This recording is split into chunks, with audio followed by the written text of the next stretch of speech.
Ce matin, on a lancé les prêts la messe à l'église de la ville. Vous le connaissiez personnellement? Je le connaissais personnellement. C'était un homme passionné par ce qu'il faisait, toujours très actif. Il étonnait tout le monde par le dynamisme qu'il avait encore à 84 ans. Et puis toujours prêt à rendre service, toujours prêt à dépanner. Et puis quelqu'un de très très apprécié ici dans le quartier. Et je pense que l'émotion va être considérable. Cette nouvelle, elle vous émeut, elle émeut tous les prêtres forcément, a fortiori ceux du diocèse auxquels je pense beaucoup, ceux qui sont au JMJ tout de suite, les jeunes du diocèse forcément ont appris la nouvelle et sont très très touchés et on les sent en communion de prière avec nous.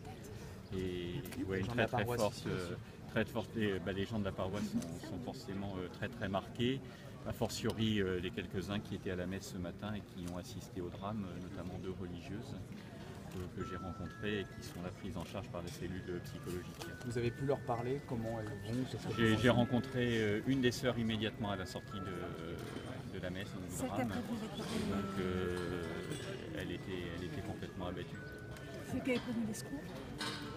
Je ne sais pas. Je sais que quelqu'un a pu sortir de l'église et a prévenu les secours, qui, comme le président de la République l'a dit, sont arrivés très très vite. Mais je ne sais pas si ce sont des sœurs. Et vous, quelle a été votre réaction quand vous avez entendu cette prise de pêche ce matin? Est-ce que vous étiez surpris déjà? Est-ce que vous avez reçu des menaces? Non, pas à ma connaissance, non. On ne se sentait pas plus menacé que cela.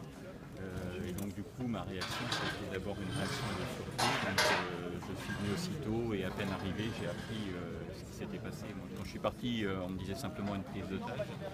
Quand je suis arrivé, immédiatement, on a dit non, le prêtre a été tué.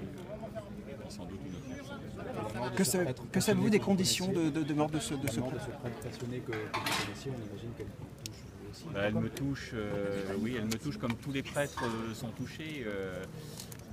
Les prêtres sont très solidaires, ils constituent un véritable corps et donc toucher à l'un d'eux, c'est toucher à l'ensemble. Mais c'est plus que ça, toucher à un prêtre, c'est toucher à l'Église et c'est toucher à l'humanité aussi. Je dirais la même chose si on tuait le religieux d'une autre religion, un imam ou un rabbin.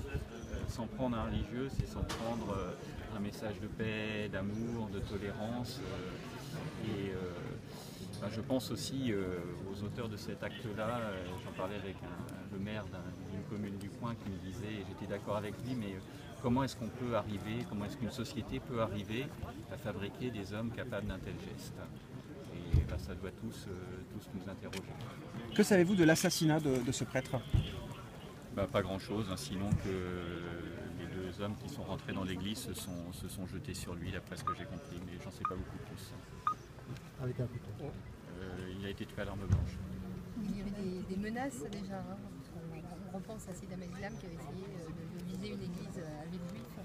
Oui, mais nous on n'avait pas eu de menaces particulières. Et puis des églises, il y en a tellement en France, des messes, il y en a tellement.